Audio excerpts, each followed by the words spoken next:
ఆశమ్మ గారు, ఆశమ్మ గారు, అదేమిటమ్మా దొడ్డుకు మంది తెచ్చారా? ఓ చిలక అమ్మా, మీరు ఊరెళ్ళగానే అది ఎటో ఎగిరిపోయిందమ్మా.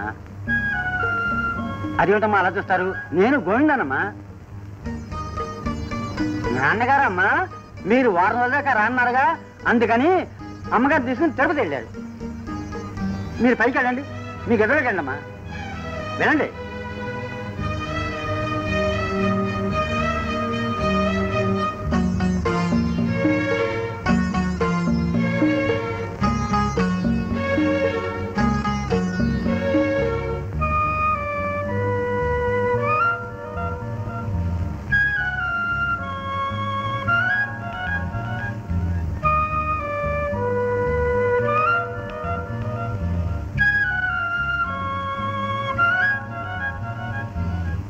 అట్టక్కడికమ్మా, మీ గదిలోకి వెళ్ళి విశ్రాంతి తీసుకోండి.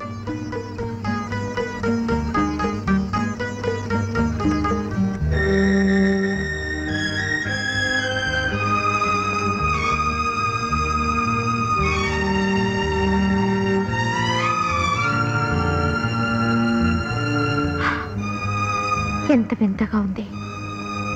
అదృష్టానికి దురదృష్టానికి ఒకే రూపమా, సుఖానికి కష్టానికి ఒకే ఆకారమా? ఆశ్చర్యంగా ఉందక్క. నేను ముమ్మూర్తులా నీలా ఉన్నందువల్లే కాబోలు ఆ గోవిందం నేనే నువ్వనుకుని మర్యాదలు చేస్తున్నాడు.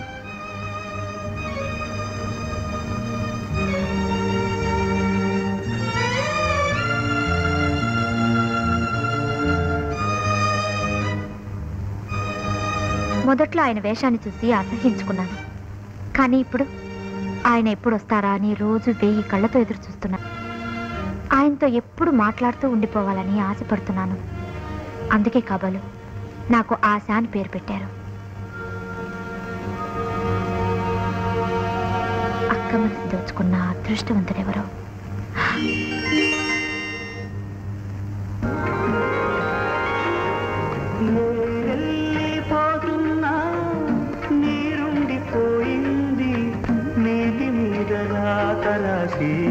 నా వెళ్ళిపోయింది, నా వెళ్ళిపోయింది. ఆశా, ఆశా,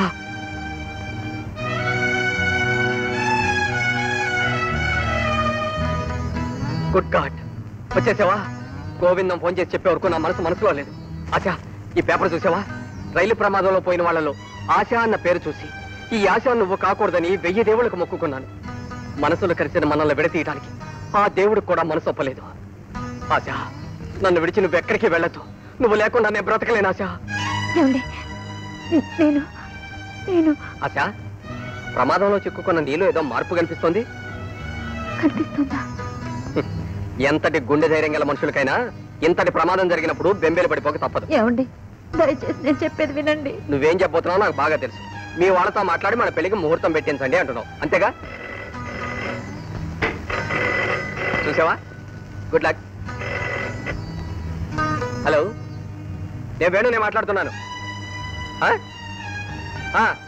అలాగా, నేను వెంటనే బయలుదేరుస్తున్నాను. ఆశా, హాస్పిటల్కి అర్జెంట్ కేసు ఒకటి వచ్చిందట. నువ్వు జరిగింది మర్చిపోయి హాయిగా విశ్రాంతి తీసుకో. నేను వెంటనే వచ్చేస్తాను. Okay, good day.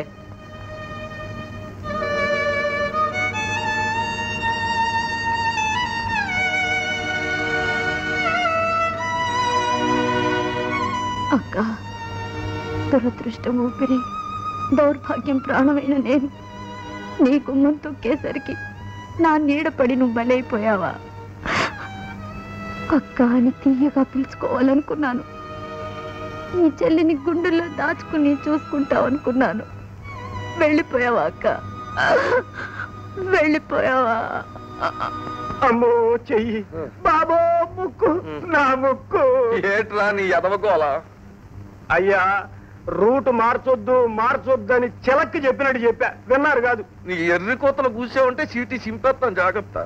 మామూలు మనిషికి చెప్పినట్టు చెబితే నేను ఇందును, చిలక్క చెప్పినట్టు ఎవడు చెప్పమన్నాడు? ఎట్టా చెబితే మీకు రైట్ అవుట్, నాకు లెఫ్ట్ అవుట్. నోర్మీరా, నేను చాలా అదృష్టవంతుణ్ణి.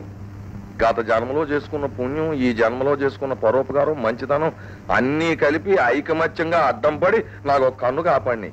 పోతే పోయింది ఒక కన్ను, ఉన్నదే గొప్ప నేత్రం. ఏంటండి ఆ గోల? ఎందుకలా లొడ వాగుతారు? మిగతా పేషెంట్స్ కి డిస్టర్బెన్స్ గా ఉంది. మాట్లాడకుండా పడుకోండి. చూడు నర్సమ్మ, ఎల్రా ఎల్రా. అదేం కాదు. నారాయణ పిలిచారా? చచ్చా, నిన్ను కాదురా, దేవుడిని తలుచుకున్నాను. దేవుడికి దొంగ కొడుకి ఒకే పేరు అయిపోవడం నా గొప్ప చిక్కుచ్చి పడిపోయింది. చూడమ్మా, రైలు ప్రమాదంలో మాతో పాటు జ్యోతి అని ఒక అమ్మాయి ఎవరైనా ఆవిడ మీకు తెలుసా? ఆవిడ నాకు ఆవిడ కావాల్సిన ఆవిడ ఎక్కడుంది? అయితే రండి, పక్క వార్డులో ఉంది, చూపిస్తాను. మీరు అడిగిన జ్యోతి ఆవిడే. చూడండి, ఎక్కువసేపు మాట్లాడకూడదు, త్వరగా మాట్లాడండి. ఎంత ఘోరం జరిగిపోయింది. నువ్వు ఇలా మంచం మీద పడ్డావని తెలిసినట్టునే నా దుఃఖం బడ్జెట్ పెరిగినట్టు పెరిగిపోయింది. ఆ దేవుడు మన ఇద్దరికి గట్టిగా ముడైపట్టి సరిపోయింది. లేకపోతే మనం బతికి బట్టగట్టగలమా? ఇప్పుడు నీ ఒంట్లో ఎలా ఉంది జ్యోతి? ఎవరు నాయనా? ఓరమ్మా ఓరనాయనో, నీ పేరు జ్యోతి అమ్మా? ఈ ఆపల్ నర్సమ్మను అంకాళమ్మను పెట్టుకోలేకపోయావటమ్మా తల్లి. పడుకోమ్మా, పడుకో.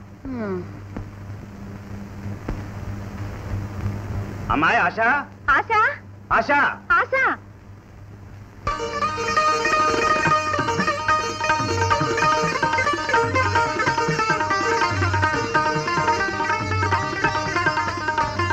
అమ్మా, అమ్మా ఆశ, అమ్మా గోవింద్ ఇచ్చిన టెలిగ్రామ్ చూడగానే మా గుండెలో ఆగిపోయినంత పనైందమ్మా. రైలు ప్రమాదం జరిగిందని విని బాధపడ్డాం. ఆ ప్రమాదంలో నువ్వు చిక్కుకుని బతికి బయటపడ్డావని టెలిగ్రామ్ చూడగానే మా కాళ్ళు చేతులు వణికిపోయాయమ్మా. ఎప్పుడు వచ్చి నిన్ను చూసుకుందామా అని ఆగమేఘాల మీద వచ్చి వాలేమమ్మా. మంచే జరిగిందమ్మా. 7 కొండలు ఎక్కి ఆ స్వామి సన్నిధిలో ఉన్నందుకు చల్లటి చూపు చూశాడు. జరగరానిదే జరుగుంటే ఈ ముసలి ప్రాణాలు ఏమైపోయాయో ఏమో.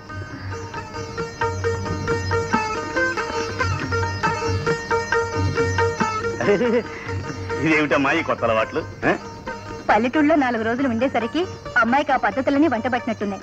ఇది వరకు పాదరసంలా పరిగెత్తేది, ఇప్పుడు చూడండి ఎంత ఒద్దుకి నేర్చుకుందో. ఏమిటోనమ్మా, అమ్మాయి గారిని చూస్తుంటే ఈవిడ మన ఆశమ్మ గారేనా అని అనుమానం. వేధవరమానాలు నువ్వు. మన ఆశ కాదట, కాదు. అంత చలాకీగా ఉండే పిల్ల పెళ్లిపేట్ల మీద 4-5 గంటలు ఎలా కూర్చుంటుందా అని అనుమానపడేదాన్ని. ఇప్పుడు అమ్మాయి 4 రోజుల్లో అనుకో నేర్చేసుకుంది. ఇక పెళ్లి చేసేయడం ఆలస్యం అండి. అలాగే సంబంధం కూడా కుదిరాక ఇంకా ఆలస్యం దేనికి? గోవిందం, అయ్యా, నువ్వు వెంటనే వెళ్ళి పురోహితుడిని తీసుకురా. వెళ్ళు. చిత్తం.